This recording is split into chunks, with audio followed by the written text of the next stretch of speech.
I'm going to be talking about, not specifically about wheats or bread wheats, but about an overall grain production system, and how maybe we can sort of get some insights from what I say and from what everybody else says, and see how we can put this all together in a good way. So this is the Cornell Organic Cropping Systems grain trial. We have a vegetable trial as well, but we're going to talk about the grain trial. So go ahead. This is a little pretty picture of our lettuce, but we're going to stick to the grain trial. Okay, in each of the two trials, we're looking at 4 different organic systems, and we're comparing them over time for all kinds of variables. And really, I think production, what happens in the soil, and of course the economics are really important. And along the way, the weeds and pests play big roles in that.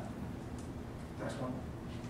And a really integral part of our experiment is we have 2 different advisory groups, one for the grain one for the vegetable one.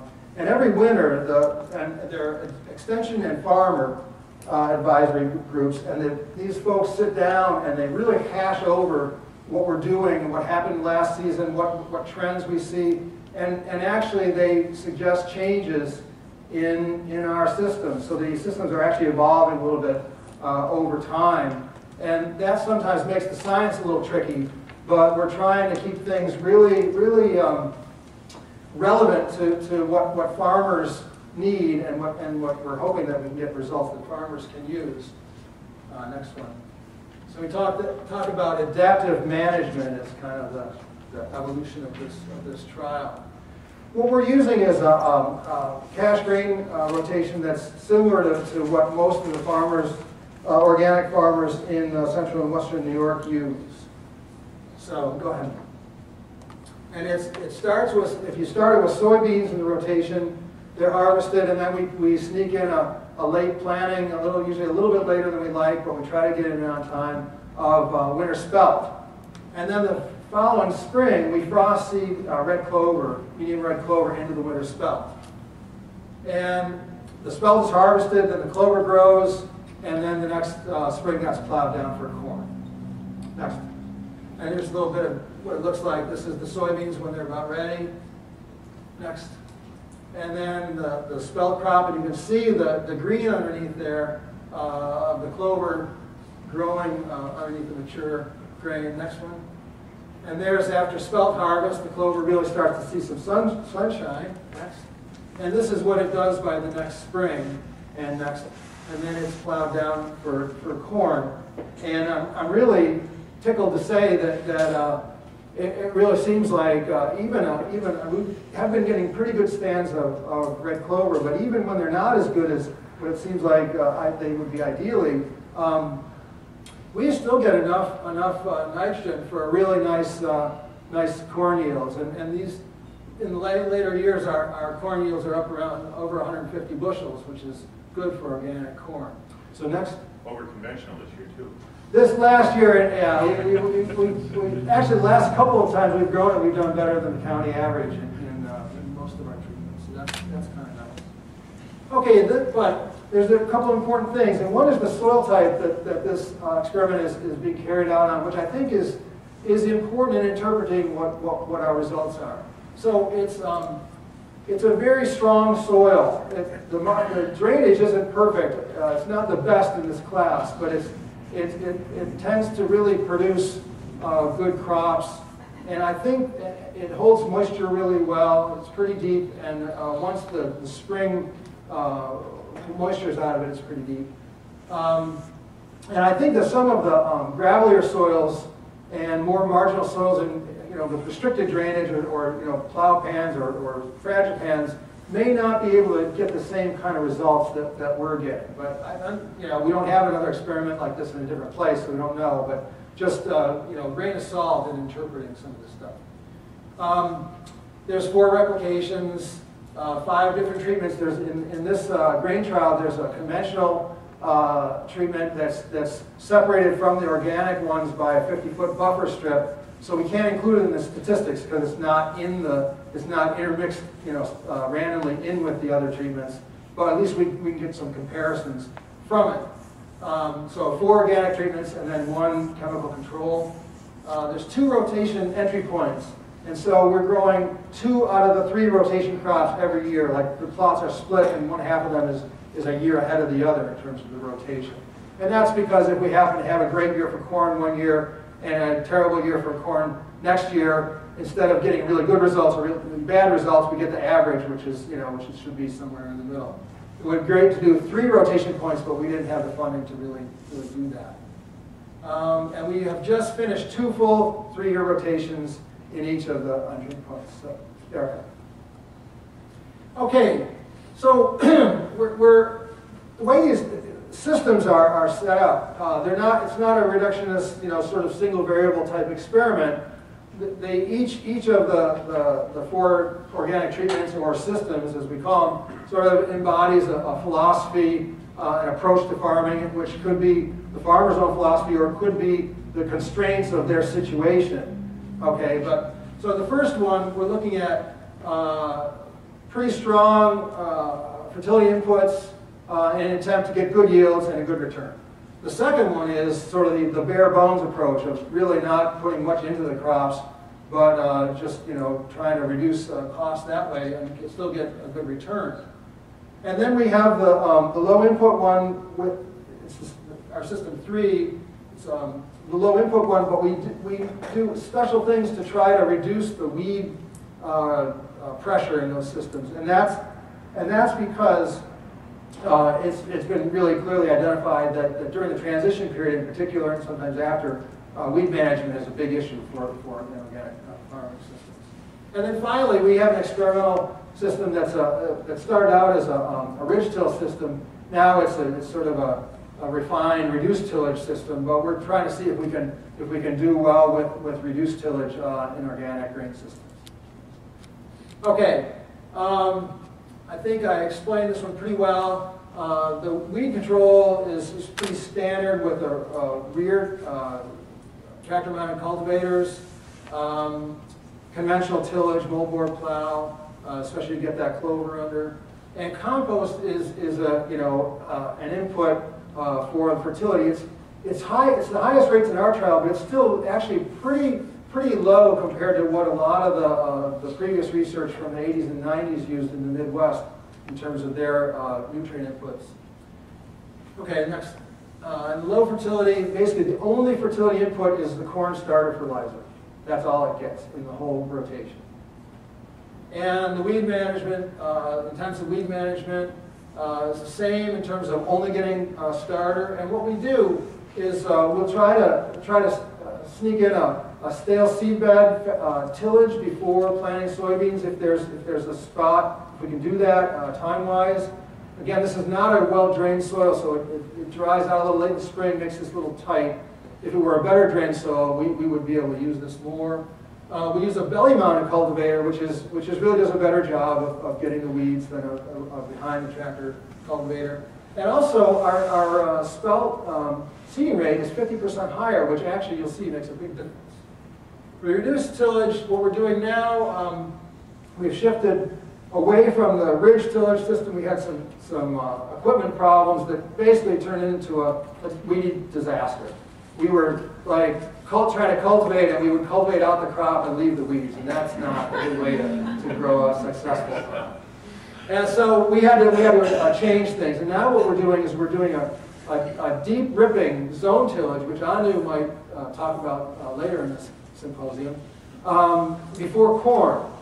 And then we cultivate the corn normally. Well, I should back up a little bit. We have to use a different cover crop. The red clover is too hard to kill with reduced tillage methods. And so we're using Austrian winter peas, which in that site seem to do pretty well. They overwinter nicely, and they don't reach their maximum biomass and nitrogen contribution by the time we have to till them under to plant the corn. They kind of get 2/3 of the way there about. So we rip through the Austrian winter peas with the deep zone tiller, and then we cultivate out what's left in between. We mow everything first, so it's kind of suppressed down. And that's how we manage the corn.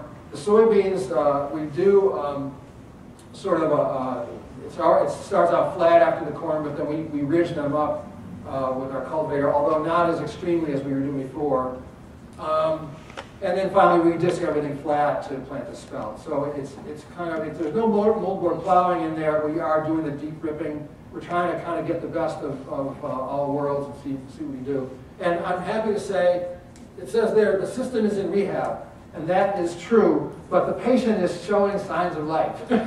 So this year, it actually performed much better, and I'm pretty confident that we're figuring it out. Next. Okay, and then there was a chemical comparison, which only went through the first rotation, 2 rotations, and now it's done. Same varieties, non-GMO varieties. We did not use treated seeds in the chemical comparison, but we used the standard Cornell fertilizer and herbicide recommendations. Okay. What am I doing on time? 5? Oh, okay, we'll see what we can do. It's hard to compress this all into this short talk. In the symposium proceedings, the article that we have in there actually has a nice table with the yields on it, and you can take a look at that. But this should be just sort of a quick summary of what's going on. And this is our chemical comparison here. And there were some pretty marginal weather years we started out, and also our spelt was planted really late one year because there wasn't a dry window in the fall, and so we had terrible spelt yields. Anyways, things got off to not an easy start, but then they started, the yields started kicking in, and what we'll find, I think next slide, is that the corn and soybean yields tracked pretty well, pretty similarly to the conventional. Now go back again, sorry, Aaron. But these differences are because of the spelt yields, and this relates to our wheat conversation here. So go ahead too. Okay, and I couldn't resist putting some budget information into this talk, even though it's not in my proceedings piece. But we did put together some budgets to try to compare the systems. And go ahead, Eric, the next one. It was really hard from the period of 2005 to 2010 to figure out what prices to use because they kind of went like that. And so I did the average over that period, and that's what it came out to be. So you can kind of they're sort of old prices now for these commodities.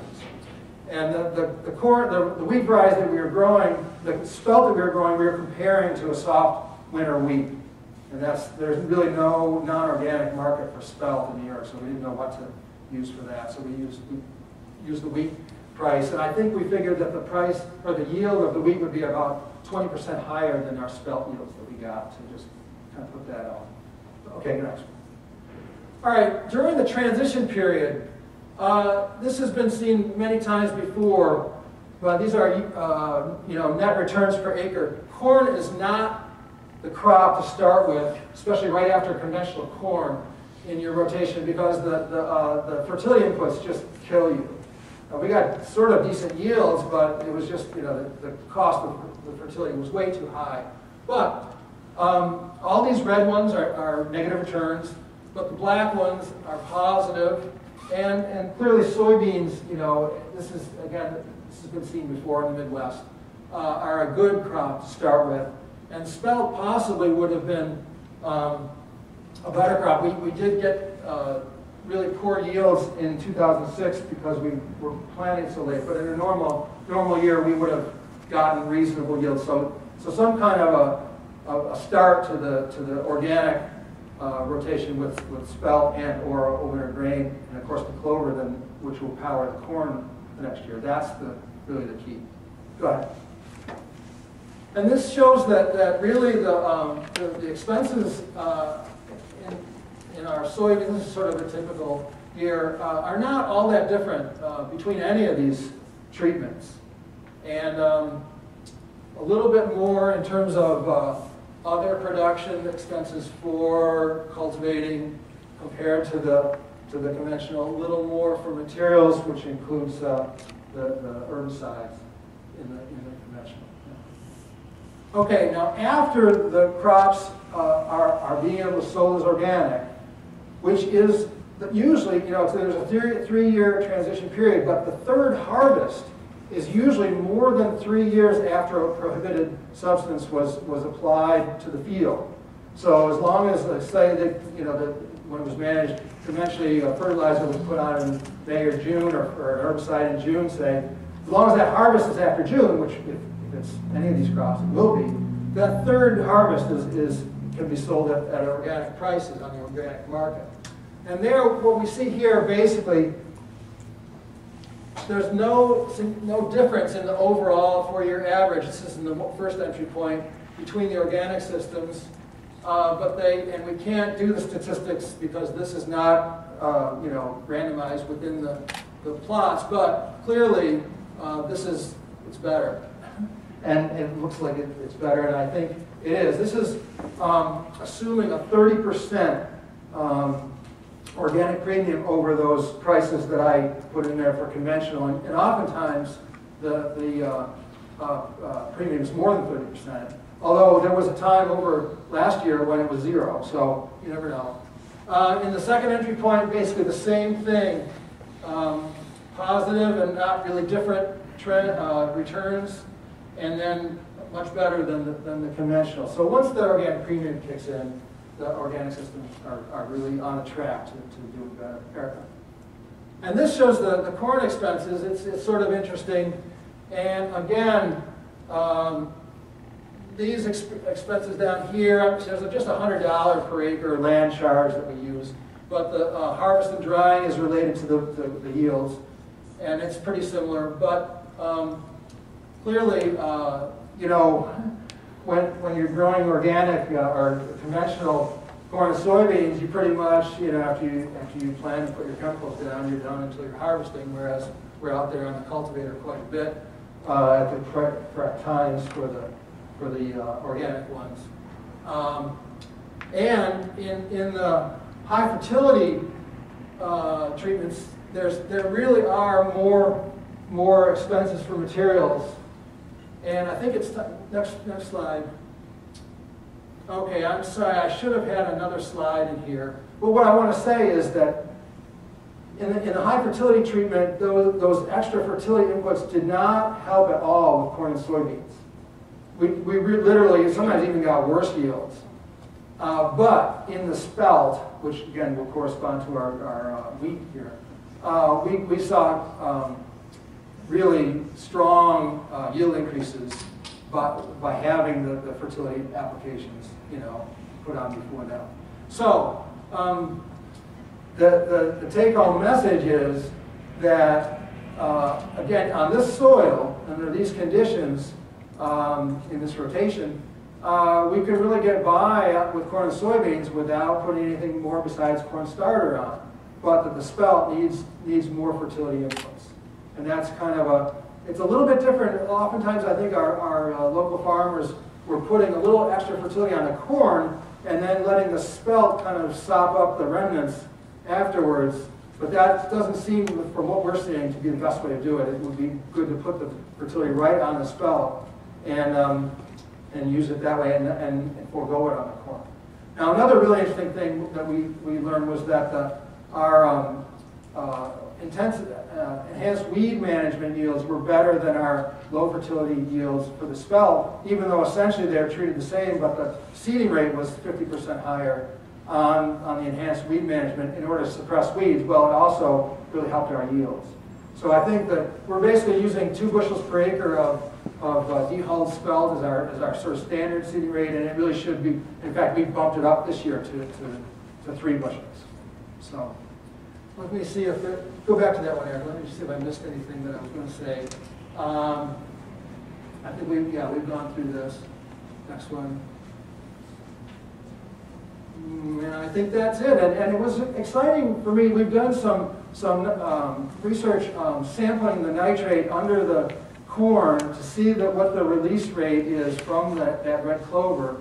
And one thing that's pretty interesting is that even on this is basically like a 1-year stand of red clover from frost seeding till it's plowed down. the roots of that red clover really do contain significant biomass and nitrogen. And that's a longer term release of nitrogen. So that really helps in terms of like, when the plow down of the clover, the nitrate levels are really nicely synchronized with the needs of the corn plant, you know, after it's about this tall and it really wants it to end, that's when the nitrogen from the clover is kicking in, and it seems to be adequate to grow these good yields. So. And I want to thank all the myriad of people who worked on our project. And Klaus Martins is here, who's one of our advisors, and he can probably straighten me out if I've led you astray anywhere. So, great, thanks.